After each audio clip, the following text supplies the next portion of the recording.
गांव की सास चली बहू के ऑफिस। शादी के बाद लाली माँ को दफ्तर जाए अभी 10 दिन भी नहीं हुए और सासू माँ को उसका दफ्तर जाना खटकने लगा। आते जाते वो उसे सुनाती ही रहती है। आ गई महारानी। आपकी सेवा में क्या लेकर आए? प्रणाम सासू माँ, बस अभी खाना तैयार करती हूँ, सब साथ में खाना खाएंगे। अरे इतना इंतजार तो करवा चौथ के व्रत में चांद भी नहीं करवाता जितना तुम करवाती हो। माँ जी, ऑफिस का काम बहुत ज़रूरी होता है। अरे तो वहीं बिस्तर तकिया ले जाओ ना, यहाँ क्यों आती हो? लाली माँ ये सब सुनने से बेहतर वहां से जाना समझती है। ऐसा नहीं है कि सास ने लाली माँ को पहले कभी प्यार से नहीं समझाया, बस लाली माँ ने सीधी बात पे कभी ध्यान ही नहीं दिया। तो सास ने सोचा जो प्यार भरे गाने से नहीं होगा, वो टेढ़ी बात और ताने से जरूर होगा। ऐसा क्या करती है? बस यस सर ही तो करना होता है ना। पास के गांव तक बढ़िया बस से जाओ, फिर दफ्तर में जाकर बैठ जाओ और बस घर के काम से बच जाओ। अब मैं भी जाऊंगी कल से दफ्तर। अरे इतना भी आसान नहीं है। मैं भी तो दफ्तर जाता था। तुम्ही से तो पता चला है ये सब। अरे कभी नौकरी करके देखती तो पता चलता। अच्छी बात निकल गई आपके मुंह से। अब करके भी दिखा दूंगी, और वो भी बहू के दफ्तर में ही। नौकरी भी करके दिखाऊंगी और घर के काम भी। बहू को पता चल जाता है कि सास क्या करने वाली है, लेकिन वो ऐसा नाटक करती है जैसे उसे कुछ भी पता ना हो। 2 दिन बाद ऑफिस जाने के टाइम सास भी तैयार खड़ी है। अब कहीं जा रही हैं क्या सासू माँ आप? हाँ, आज से मैं भी तेरे साथ तेरा दफ्तर आऊंगी और तेरी तरह टाइम पास करूंगी। दोनों ऑफिस की बस से ऑफिस पहुंच जाती हैं। गेट पर गार्ड खड़ा हुआ है और हमेशा की तरह लाली माँ स्माइल के साथ गुड मॉर्निंग बोलती है। गुड मॉर्निंग गार्ड भैया। गुड मॉर्निंग लाली माँ जी, ये आपके साथ है। अरे प्रणाम चौकीदार जी, कुछ खाया करो। इतना दुबले पतले होकर चौकीदारी क्या खा करोगे? माँ जी, गार्ड ही बोल लीजिए। अरे गार्ड माने भगवान होता है, आती है अंग्रेजी हमें। काहे बनाए हम तुम्हें अपना भगवान? आए बड़े। लाली माँ सासू माँ को अपने बॉस के कैबिन तक ले जाती है और मिलने को कहकर वहां से चली जाती है। जी, आपकी तारीफ।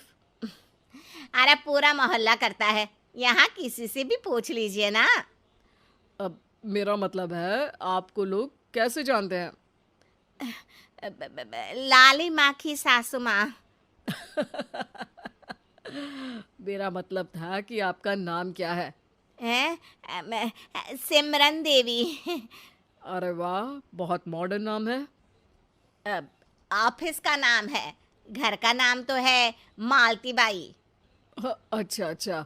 लालिमा, इनकी जगह दिखा दो। है, ये मुझे अपनी जगह दिखाएगी? ये बहू है मेरी, इसकी ये हिम्मत। अरे मेरा मतलब है कि ये आपको बता दे कि आपको कहाँ बैठना है। चलो मैं ही आपको बता देता हूँ। लालिमा, तुम अपना काम करो। अरे कोई काम नहीं करती ये, घर पे भी नहीं करती, यहाँ क्या खाक करेगी? लाली माँ बॉस का लिहाज रखते हुए कुछ नहीं बोलती। बॉस खुद ही सासू माँ को एक डेस्क तक लेकर जाते हैं। देखिए, आपको यहाँ बैठना है। अरे ये घूमने वाली कुर्सी पर? नहीं नहीं, मैं नहीं बैठूंगी, चक्कर आ जाएंगी। चकोटा या आसन लगवा दीजिए, आराम से बैठूंगी जमीन पर। जमीन से जुड़ी हुई हूँ मैं बहुत ही। हाँ। देखिए, आपको यहीं बैठना पड़ेगा। आपको क्या लगता है, क्या ये आपका घर है?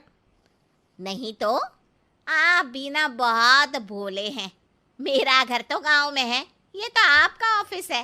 अरे ऐसी चीजें मत भूला करो, और चोमू बना देंगे किसी दिन।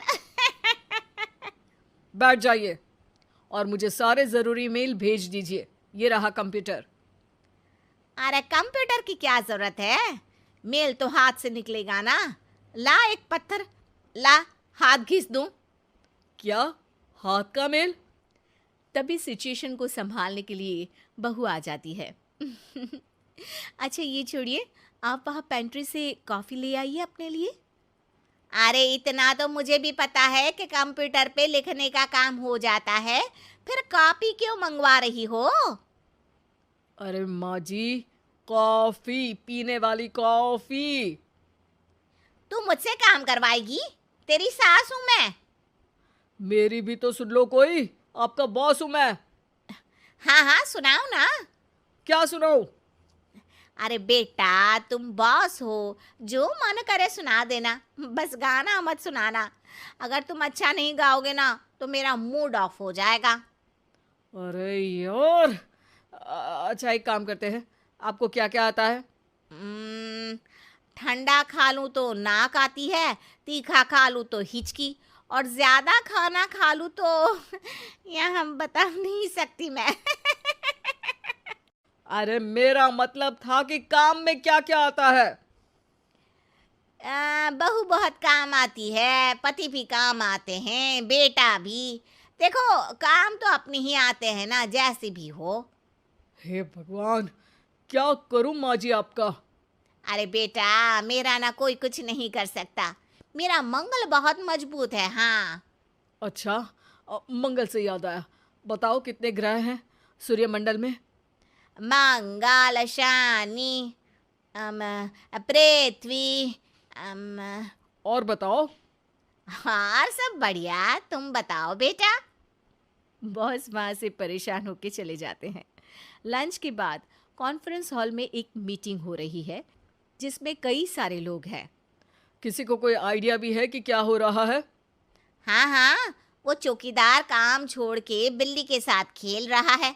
वो सुकड़ी मैम ना दिन भर से बगल वाले लड़के से खुसुर पुसुर कर रही है, और आपके कैबिन से आवाज आ रही है जिसमें आपको कोई गाली बक। बस बस, वो मेरे हेड है। मेरा मतलब था कि मार्केट में क्या हो रहा है। बाहर तो हल्की धूप निकली हुई है, ट्रैफिक वैसे बहुत ज्यादा है। आपको कहीं जाना तो नहीं ना? शाम को ही निकलना। हाँ। अम्मा जी थोड़ी देर चुप रहिए, हम काम की बात कर रहे हैं। ओके बेटा, बूढ़े लोगों की सुनता ही कौन है भला इस जमाने में।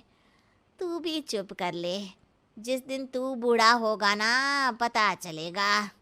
माँ जी प्लीज। ठीक है ठीक है, देखो मुंह पे उंगली रख लेती हूँ बस। गाइस, कोई नया आइडिया लाना होगा। लास्ट मंथ हमारे प्रोडक्ट ने अच्छा परफॉर्म नहीं किया है मार्केट में। अब सॉरी सर। लालिमा, तुम कुछ प्रेजेंट करने वाली थी ना? लालिमा खड़ी होके अंग्रेजी में प्रेजेंटेशन देने लगती है। प्रेजेंटेशन के बाद तालियां बजती है। बहू सास के बगल में आकर बैठ जाती है। ये इतना सब तूने कब किया बहू? और अंग्रेजी तो पटर पटर पटर बोल रही थी तू। रात को बर्तन साफ करके इसी में ही लगी रहती हूँ। रात को जाग के व्हाट्सएप नहीं चलाती रहती हूँ माँ जी। ऑफिस खत्म होते होते बॉस लालिमा और सासू माँ को कैबिन में बुलाते हैं। वेल डन लालिमा, गुड जॉब। नीलिमा की सासू माँ जी, आपकी बहू बहुत टैलेंटेड है, पूरी मेहनत से काम करती हैं। सो तो है। कैसा लगा हमारा ऑफिस आपको सासू माँ? ऑफिस तो अच्छा है, पर मुझे समझ नहीं आया। हम ऐसे बिना इंटरव्यू किसी को दफ्तर में काम नहीं करने देते, पर लालिमा के कहने पर हमने आपको इज्जत दी ताकि आप भी यहाँ आकर देख सके कि दफ्तर में टाइम पास नहीं बल्कि बाकी सब लोग काम करते हैं। आपको तो खुश होना चाहिए कि इतनी होनहार बहू मिली है आपको। घर और दफ्तर दोनों अच्छे से संभाल रही है। समझ गई। हाँ, अब सॉरी यहीं बोल दूं कि मेल डालना पड़ेगा? लालिमा, बॉस और सासू माँ तीनों हंसने लगते हैं और सासू माँ को बहू रानी के काम की अहमियत पता चल जाती है।